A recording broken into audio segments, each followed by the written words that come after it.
Við höldum áfram. Þegar reikna líkur á slembistærð sem fylgir pósondreifingu taki eitthvert gildi, fái lambda oft uppgefið sem fjölda á aðra einingu en þeirri sem við viljum vinna með. Og sem dæmi þetta, við gætum til dæmis vitað fjölda bílana í fólksbíl á mánuði, og það væri þá lambdað okkar. Lambda er einhver fjöldi á einhverja einingu, þessa svona meðalfjöldin, en við viljum finna fjölda bílana á ári. Það sem við þurfum þá að gera er að við þurfum að aðlaga lambda að nýrri einingu.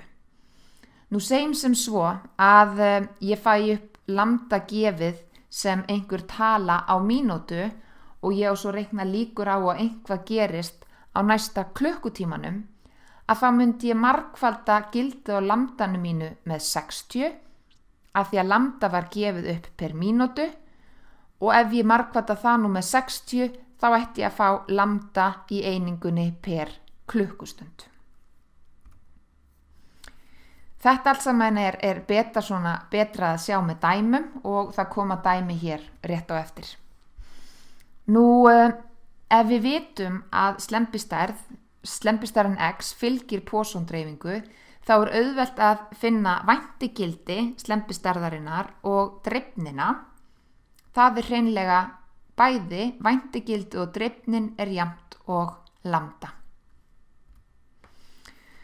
Nú, hér koma dæmi.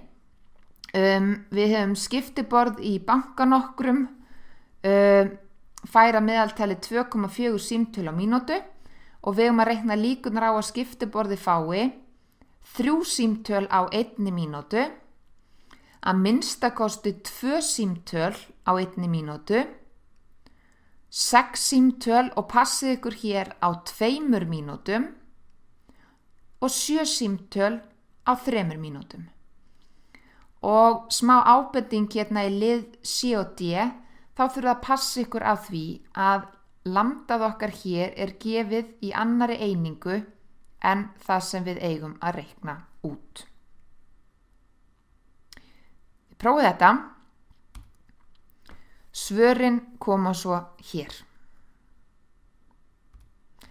Skoðum annað dæmi.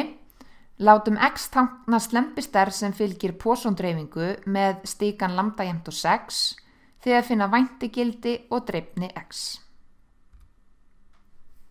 Svörin fást hér. Nú þá er umfjöllun strjálar líkindadreifingar henni er lokið og ég þakka áheyrnina. Bless, bless.